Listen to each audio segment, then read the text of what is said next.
Hi అండి, welcome to my channel Aira food and fun. ఈరోజు మనము మటన్ గ్రేవీ ఎలా ప్రిపేర్ చేసుకోవాలో ఈ వీడియోలో చూద్దాం. కర్రీ ప్రిపేర్ చేసుకోవడానికి ఒక ½ కిలో మటన్ తీసుకొని బాగా వాష్ చేసి పెట్టుకోవాలండి. స్టవ్ ఆన్ చేసి కుక్కర్ పెట్టుకుందామండి. ఇందులోకి 4 టేబుల్ స్పూన్స్ వరకు ఆయిల్ని వేసుకుందాం.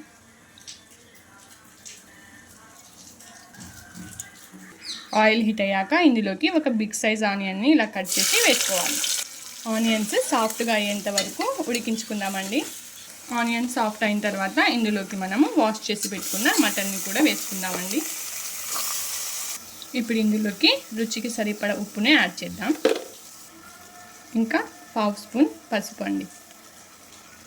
2 స్పూన్స్ అల్లం వెల్లుల్లి పేస్ట్ని కూడా వేసుకుందామండి.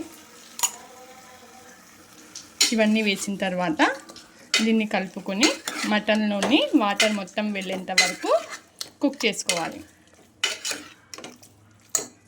చూడండి, ఈ విధంగా ఇందులో వాటర్ వస్తుంది. ఈ వాటర్ మొత్తం వెళ్ళేంత వరకు కుక్ చేసుకోవాలి. చూడండి, ఈ విధంగా వాటర్ మొత్తం వెళ్ళిపోవాలి. ఇప్పుడు ఇందులో ఒక 2 మీడియం సైజ్ టమాటాలను కట్ చేసి వేసుకుందాం. 2 స్పూన్స్ కారం అండి.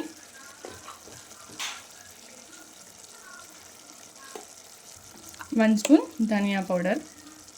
ఇప్పుడు ఒక బౌల్లో కొబ్బరి పొడి వేసుకొని, ఎండు కొబ్బరి పొడి అండి వేసుకొని ఇలా వాటర్లో కలుపుకోవాలి, ఉండలు లేకుండా.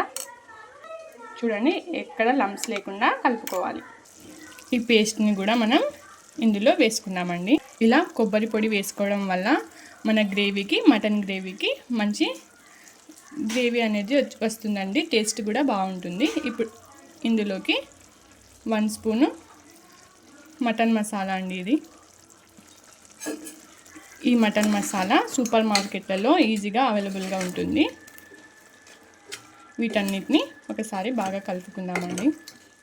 ఇప్పుడు ఇందులో 2 గ్లాసుల వాటర్ని యాడ్ చేసుకుందాం. కొద్దిగా కొత్తిమీరని కూడా యాడ్ చేద్దామండి.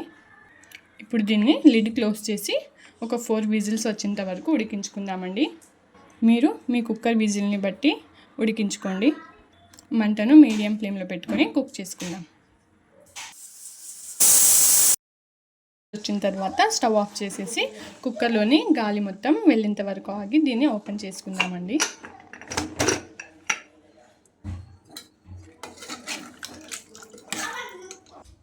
చూడండి, మన మటన్ మొత్తం బాగా ఉడికిపోయింది. దీన్ని మనం సర్వింగ్ బౌల్లోకి ట్రాన్స్ఫర్ చేసుకుందామండి. అంతే అండి, మన వేడి వేడి మటన్ గ్రేవీ రెడీ అయిపోయింది. మీరు కూడా ఈ రెసిపీని మీ ఇంట్లో తప్పక ట్రై చేయండి. మన ఛానల్ని లైక్ అండ్ షేర్, సబ్స్క్రైబ్ చేసుకోండి. Thanks for watching.